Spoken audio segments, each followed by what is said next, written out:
Hello there, this is Nina and we are here for the Audible Weed Walk number 26. Hope you had a happy Pongal, Shankranti, Lori, Bohag Bihu and all the other names I'm missing. What did you make at home? I had made Patishapta, which is a special, very mildly sweet kind of a crepe filled with coconut and kheer, which is the, thickened milk. But I kind of made my own twist. I made it only with coconut milk and not with milk, etc. And when I shared this information with a friend, she told that there is something very similar in Kerala called Madakasan. Amazing, isn't it? That you hold the link to food, to true culture, and you find such diversity and amazing similarities across the subcontinent.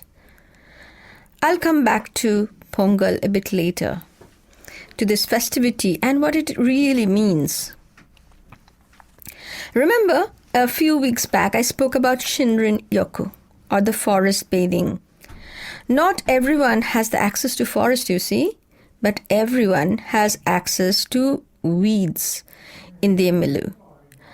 A walk with attention to the periphery, where these plants are growing wild, will surely reap the same benefit as forest bathing, irrespective of whether you have reached the comfort or enthusiasm level of an ardent weeder. Weeder? Is that a new term? It's new for me too. Weeders are foragers with a focus on weeds or the uncultivated greens. I don't know if I have coined it, but it sounds that quite right. Let's explore how foraging affects us, both as individual, which we often touch upon, but us as a society. How has it influenced us thus far? Considering that agriculture is only 10,000 years old, foraging, which is part of the hunter-gatherer way of life, is major interest for the anthropologists. It seems wars have occurred in greater intensity and frequency since humans have settled, or they have started settled agriculture. So, naturally the question comes to mind, is foraging society more peaceful than food producers? A workshop sponsored by the US National Institute of Child Health and Human Development that involved 27 scholars in 2002 explored that. They have widely agreed that compared to food producers, hunter-gatherers, which includes the foragers, if you call them, fight less. But why? Perhaps it's because, in contrast to food producers, foragers are less prone to resource unpredictability, famines, and food shortages, suggest some scholars. Resource unpredictability is a major predictor of increased warfare. How were they able to deal with resource unpredictability?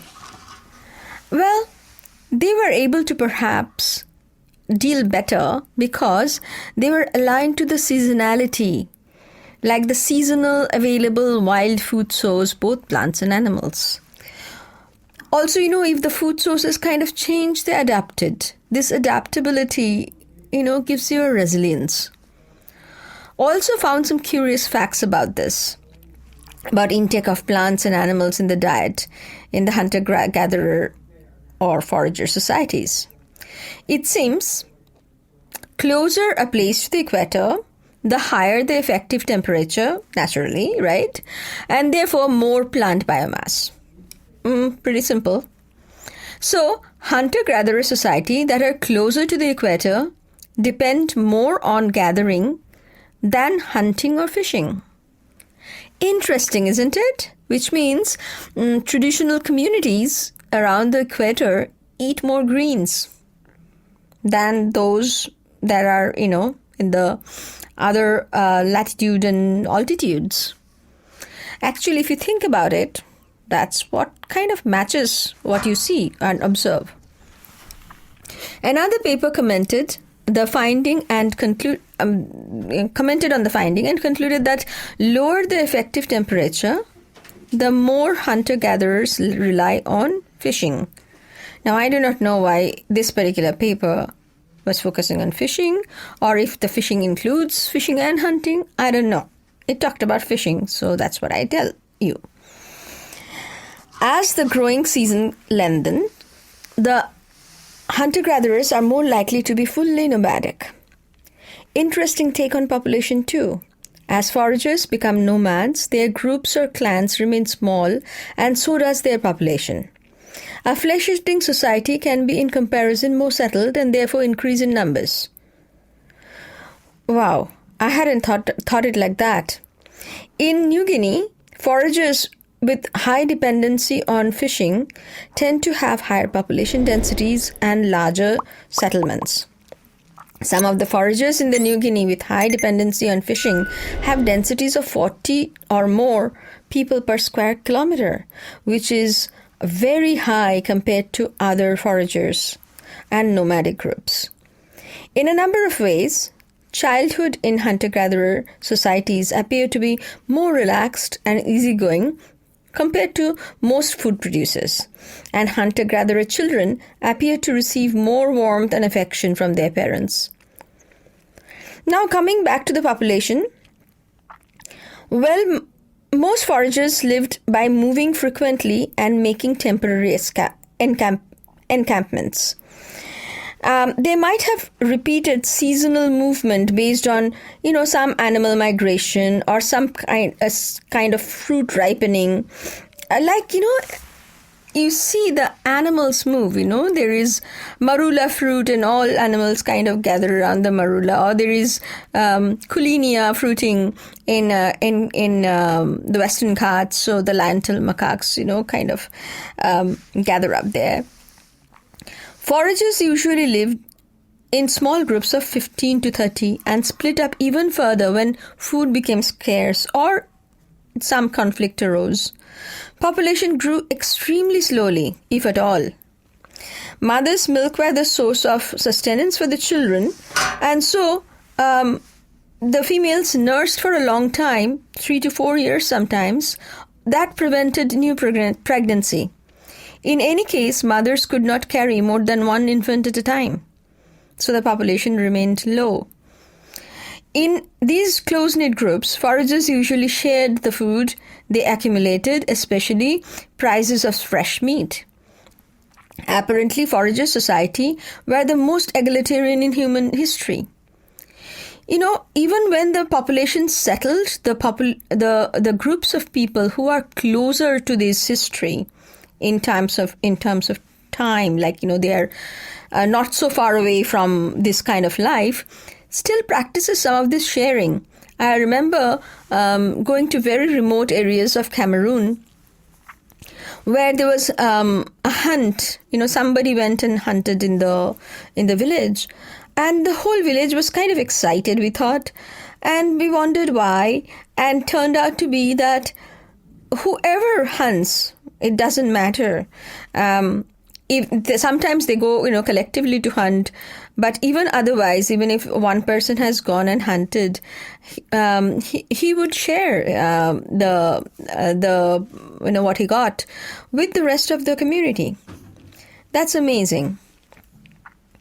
It seems foraging has also influenced our festivities. There are festivals dedicated to wild edible greens in Urla in Turkey, called currently it is called Slow Food Urla.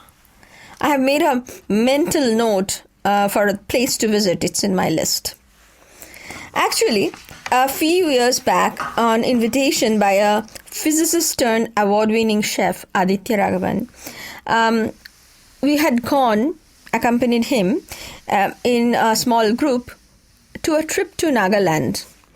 It was a foodie trip. We had a plethora of wild greens and foraged food there.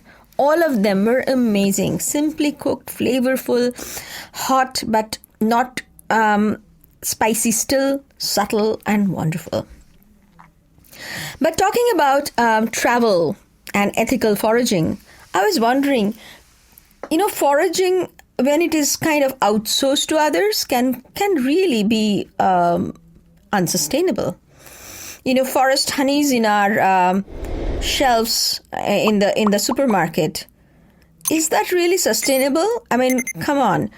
What are the tribal people who used to have this forest honey are currently having? Sugar, refined sugar? And that's what often, commercialization does. So I was thinking how one can address that. Perhaps, one way would be that during the travel, if one actually participates in the foraging, one gets to bring back some honey or whatever they wish to when they visit back at home. So this is something like very similar to a CSA experience I had, community supported agriculture. I was a student and was part of a CSA, and as part of that arrangement, it was told that if we participate 8 hours of work in the farm, then the cost of the CSA that we need to pay were much substantially lesser, because the farmer really wanted people to engage in the farming activity, in the actually growing food and picking fruit and packing them.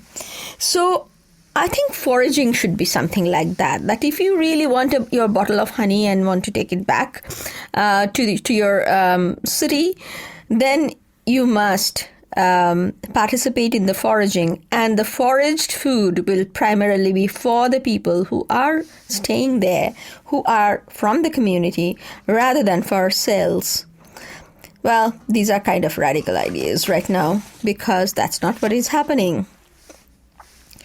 The wild uncultivated greens have several benefits. They allow us to adapt to our environment and tune ourselves to the season, nature, and ourselves, and to our body. An environmental education paper from Romania concluded that environmental knowledge contributes to the formation of a sound ecological thinking and moral judgment, hopefully also leading to a change in behavior and the formation of environmentally committed communities. It said that in order to bring its full potential, environmental education has to be considered not as a, co-curricular activity or a disparate discipline, but integrated and run throughout other disciplines and everyday life. This is so important. One of the reasons I plan to have a value-based transformative training on edible wild greens for teachers, educators, and enthusiasts when we have reprinted book 1 and in the process of publishing the remaining 2 in the series. Keep in tune. Now coming back to our own intake of food and wild food, this Pongal we recently had is not just a harvest festival, is it? It is the beginning of sun's movement to the north, beginning of the Uttarayan or Adana Kala, at the end of Visarga Kala or Dakshinayan. According to Ayurveda, seasons of the year is divided into 6 parts for the northern movement of the sun and 6 for the southern movement. And these actually are marked by the 3 seasons. So each season has 2 months. So 6, 12 months. So now, right now, at the beginning of Adana, the body gains considerable strength. So food that one cannot digest so well in other times can be eaten now, provided we do not have the untimely rain continue. If so, we are back into the rainy season regime. In this period, if it is dry, remain dry like this, and it's towards the end part of the winter, this is the period to digest food that is fatty, salty, sweet. All are okay. But within that, to remain healthy and balanced. That is what Pongal represents, a brief period of good sleep, heavier food, and good health. Greens I saw this week and I recommend you to eat that are also in the book are Musumusukai or Mukia madaraspatana, included include the balloon vine in your soup or batter, dosa batter. Eat some adai, which is like dosa but not fermented. Wait a bit till you go full fermentation mode with kombucha, dosa, etc. for a few more days after the rain. Another green that you might consider including in your soup, rasam, or any other way you feel like eating is tuduvalai. But whichever way you choose, eat them cooked. More later. Until then, stay well and stay safe.